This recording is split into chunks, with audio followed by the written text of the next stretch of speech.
حاضرین و سامعین، دین اسلام چینل چکوال پر آپ کا میزبان ڈاکٹر حافظ محمد اسحاق۔ آج کی گفتگو میں ہم منصوبات کی جو اقسام ہیں ان کے صرف نام آپ کو یاد کروائیں گے جی۔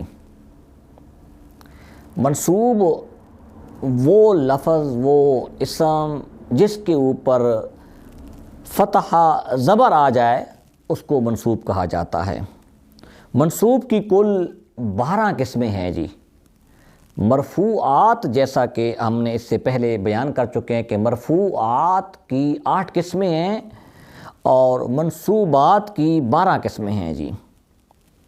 منصوبات میں سر فہرست مفاعیل آتے ہیں اور نحوی حضرات اس کو مفاعیل خمسہ کے طور پر بھی بولتے ہیں جی۔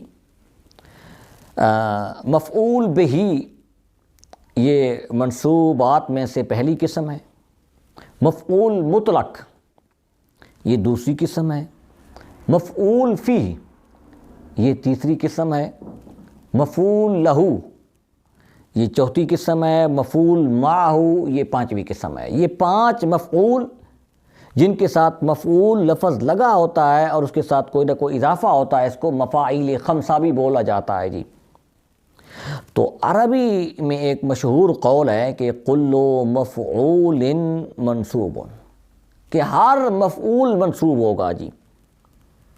یہ قاعدہ کلیہ ہے، عمومی قاعدہ ہے جی، اور بعضوں کا ایسا بھی ہوتا ہے کہ قاعدہ کے خلاف بھی کچھ قوانین آ جاتے ہیں، تو وہ انشاءاللہ آگے ہم اس کو گفتگو میں بیان کریں گے۔ 6 نمبر پر ہے حال، 7ویں نمبر پر ہے تمییز۔ تمییز بھی منصوبات میں ہے۔ 8ویں نمبر پر ہے مستثنیٰ۔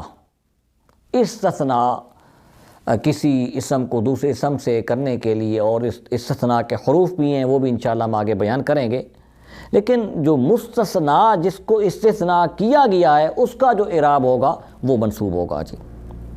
افعال ناقصہ، ہم نے اس سے پہلے بھی بیان کیا کہ افعال ناقصہ کا جو اسم ہے، کانا، سارا، ظلہ، باتا، یہ ہیں، اس کا اسم مرفوع ہے اور اس کی خبر جو ہے وہ منصوب ہے جی۔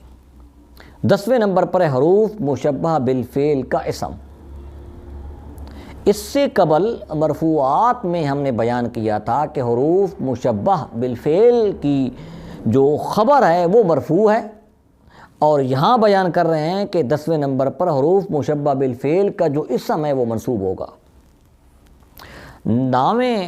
نامی جو منصوبات کی قسم ہے افعال ناقصہ کی خبر، اور 10ویں نمبر پر حروف مشبہ بالفعل کو ہم بیان کر چکے ہیں جی، افعال ناقصہ کو بھی بیان کر چکے ہیں، یہ دوبارہ ریپیٹ ہو رہے ہیں۔ 11ویں نمبر پر ہے ما ولا مشابہ بلیسا کی خبر۔ 11واں منصوبات میں سے 11ویں قسم جو ہے ما اور لا مشابہ بلیسا کے ہیں، اور 12ویں نمبر پر ہے لا نفی جنس کا اسم۔ لا نفی جنس کا اسم جو ہے یہ بھی منصوب ہوگا اور یہ منصوبات میں شامل ہے۔ تو انشاءاللہ اس کی اگلی گفتگو میں ہم مجرورات کو بیان کریں گے کہ وہ کون کون سے ہیں۔ شکریہ، والسلام۔